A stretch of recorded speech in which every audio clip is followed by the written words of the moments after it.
Well, of course, Richard Tice's Reform UK, boosted recently by a number of my former Brexit Party MEP colleagues joining the party, and of course, Richard Tice pledging Reform will stand pretty much everywhere at the next general election, that they won't stand down against Conservative MPs. In terms of the level of support for Reform, they are close to or around the same level of support as the Liberal Democrats, and of course the challenge for Reform is to build on that and establish themselves as a third party.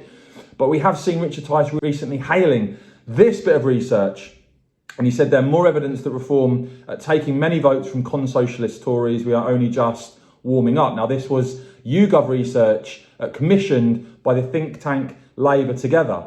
Now, showing is that Tory countryside voters described as being the rural right are now switching to Reform. The Tories losing 2 in 5 of their 2019 voters, according to this analysis by YouGov. They've retained just 58% of their voters from the last election. 14% of previous Tory voters now switching to Reform. And in terms of this rural right specifically, socially conservative, 85% of this group voted for the Tories at the last election, but now only 55% are back in the party, with Reform UK now taking 28% of that group of rural right voters, with 18% yet to decide who to vote for. And another group of voters here in this analysis, English traditionalists, 77% of them voting Tory at the last election. That's down to 50, and 14% switching to Reform, with another 24% switching to Labour. 31% currently unsure as to who they're going to vote for. And you've got Joshua Simmons there,